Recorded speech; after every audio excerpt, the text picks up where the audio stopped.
Hey everyone, happy Easter. Welcome back to GNF Legacy Farm. My name is Kelsey and I wanted to wish everyone a happy Easter today and also give you a little bit of a farm update.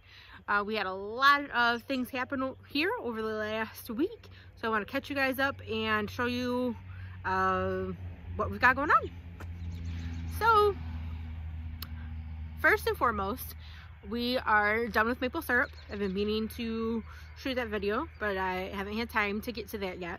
But we are completely done with maple syrup. I will be having a video on that in the future where I talk about what method we preferred for collecting, using the bags or the buckets. So we did clean everything up today. Everything has been bottled. It's been bottled for maybe 2 weeks now, but all of our stuff is put away and we are closing that chapter of things and moving right along to starting to get ready for the honeybees. Those are coming the 5th of May. It's a little bit later this year than usual. I'm not exactly sure what the reason for that was, but these crazy times, we're used to things being pushed back a little bit, so it's no surprise. And honestly, it's not too late. They'll still be fine. So we have been building bee boxes. I will show you this here, and I will also be showing you a video of kind of how we made these and putting the frames together and all that. Really, this video is just kind of an update of what we've had going on at the farm, and then I will do more in depth of the things that I cover. So we made our own bee boxes. I ordered the frames, and I don't have one with me right now, but we ordered the frames. We started putting those together. I do have another order to place as well for the frames, and I just ordered those off Amazon. So if anyone is looking to get their supplies to get started with beekeeping, stay tuned for that other video that we'll post. And also I will, in the description, post the link for the frames that we purchased too, in case anyone's just looking for beekeeping supplies. I was very happy with the ones that we purchased off Amazon, so I know a lot of people are looking to get their supplies ready right now, so I just thought it would be helpful if I showed you a place that you can get some supplies. Okay, so this is the box that my husband built me, well, one of many, and these are the frames that we assembled. As I said earlier, I will be having another video on this and kind of showing more of what we did, but I just wanted to give you guys a little sneak peek of this.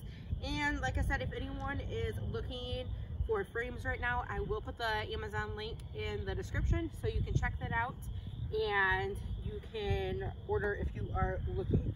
We're very happy. I was able to actually assemble these myself, and then my husband just took the brad nailer and put a couple nails in them to secure it, and it went pretty fast with just the two of us, and it's very simple to do.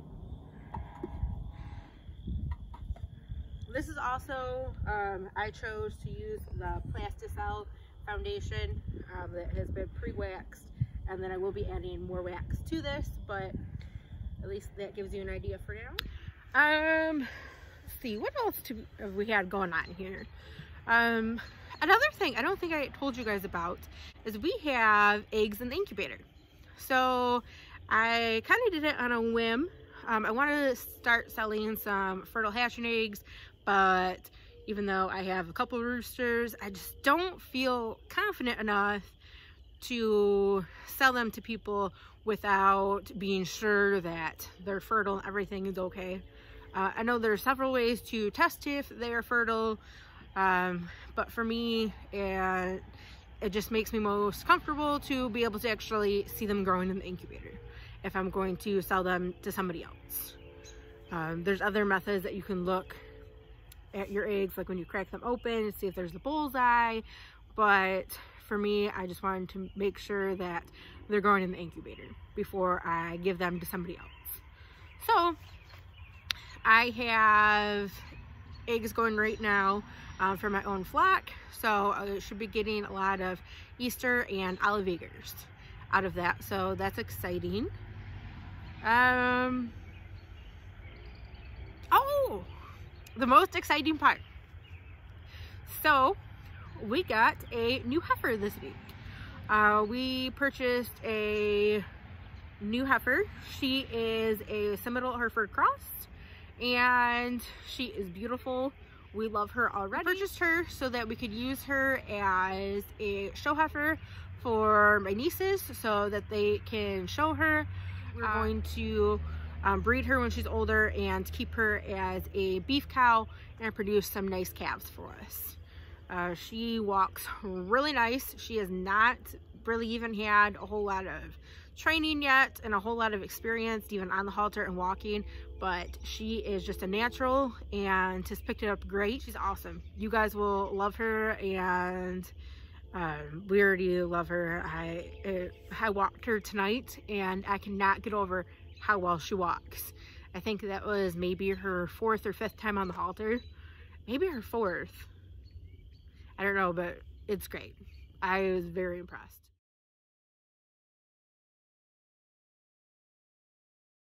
Another thing that was awesome is my garlic came up.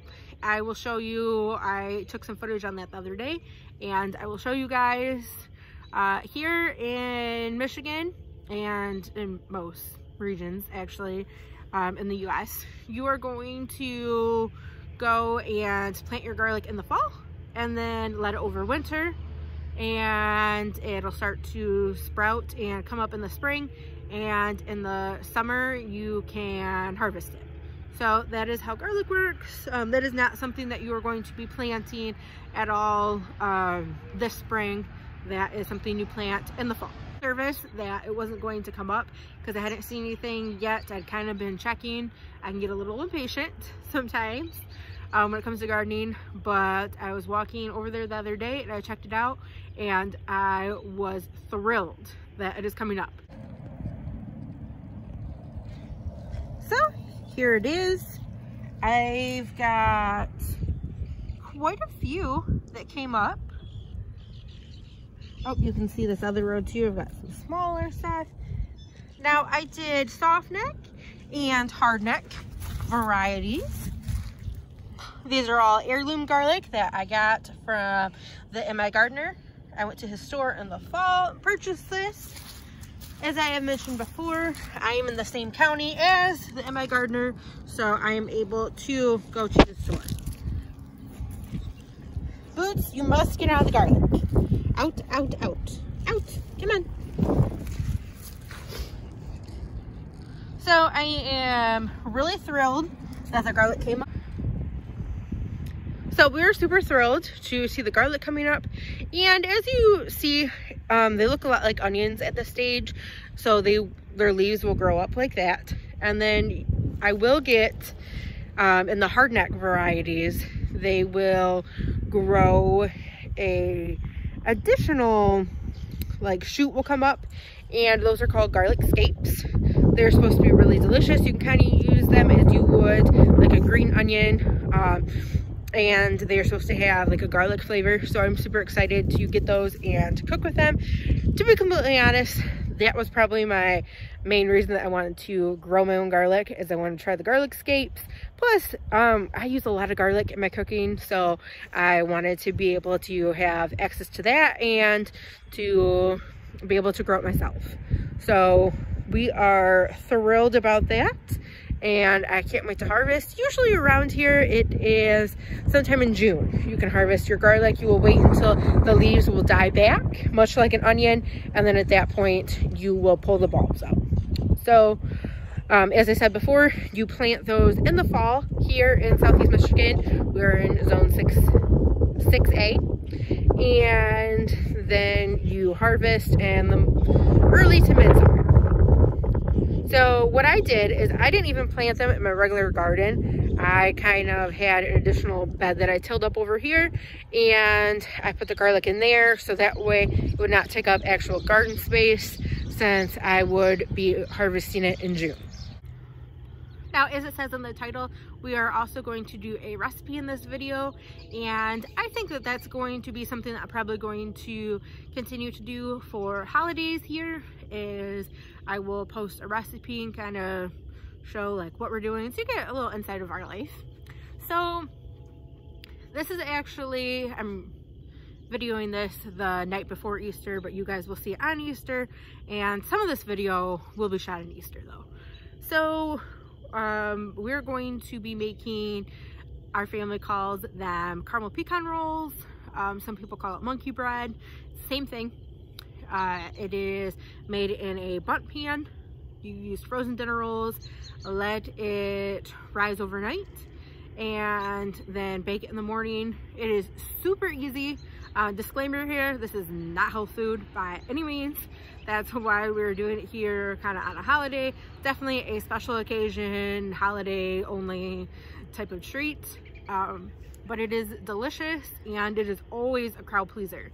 So if you are looking to bring something to like a breakfast or a brunch or as a snack anytime, people love this. I have brought it to work and everyone just raves about it. So, and it is super easy. Like, I cannot get over how easy this recipe is. My grandmother actually gave me this recipe. She always made it when we were kids. And finally, I think this past summer, I was like, Grandma, I need this recipe. So she passed it down to me. Now I'm going to pass it on to you guys. We're not going to tell Grandma that I am sharing this with all of YouTube. That's going to be our little secret. So you don't tell, I won't tell, and we can all enjoy this deliciousness. So we are going to prep it tonight, and I'll take you guys along with that, and then just pop it in the oven real quick in the morning, and I'll show you guys how it turns out too. It's delicious. Okay guys, so now we're gonna make the caramel pecan rolls, or monkey bread. Okay, so I start off with my bundt pan here. Spray it with some nonstick spray.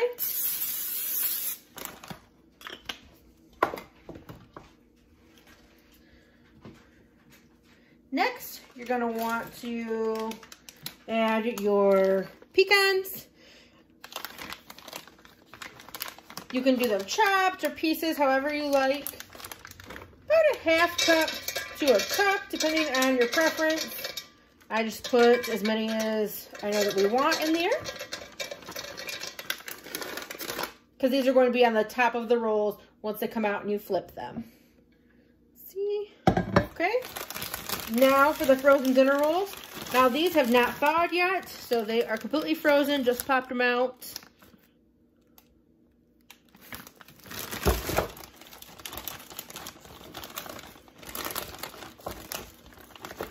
Going to do 20 of these and plop them in there. Now I have taken and like thawed these just partially and cut them in half for smaller pieces. You could totally do that.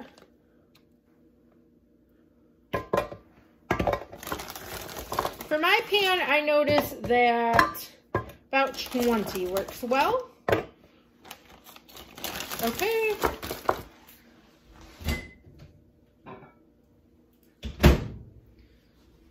I already melted a stick of butter in the microwave. Now you're going to add a half cup of brown sugar, a half teaspoon of cinnamon. I'm just adding that with the butter and the brown sugar, giving that a quick stir, and then that is going to go back in the microwave until it boils. Basically, you're making caramel sauce.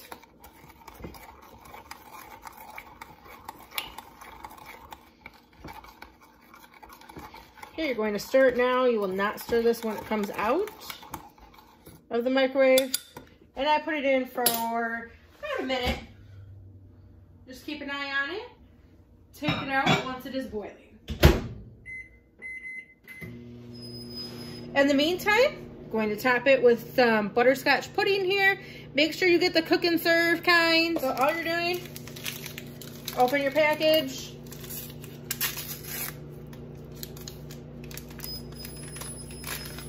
Sprinkling it. You see this? Yep. Sprinkling it right on the rolls.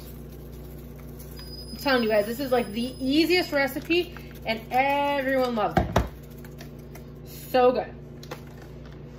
Okay, took 1 minute. See, boiling.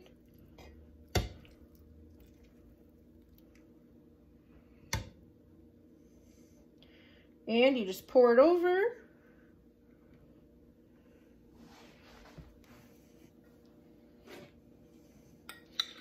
Scrape the last couple bits.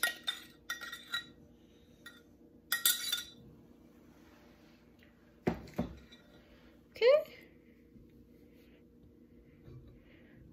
This is what it's going to look like. I know it looks odd, but I promise it will look better in the morning and even better once it is cooked. So all I'm going to do now is just spray some saran wrap and put it over top, and then I let it sit for about 10 hours. And then we will cook it in the morning. I will show you guys. Okay, this is what they look like in the morning after sitting all night. I have my oven preheated to 350 degrees, and I'm just going to take the plastic wrap off and pop it in the oven for 20 minutes, and then I will let it rest for 10 minutes, and then I'll flip it over on a plate, and I'll show you guys what it looks like. All right, guys. Well, so I cooked it for 20 minutes at 350 degrees. I let it rest for 10 minutes. And then I flipped it over here on this plate. And now I will show you guys the reveal. Oh, doesn't that look good?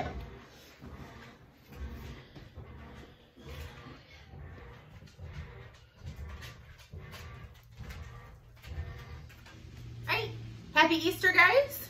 So I'm going to have a piece of this delicious bread.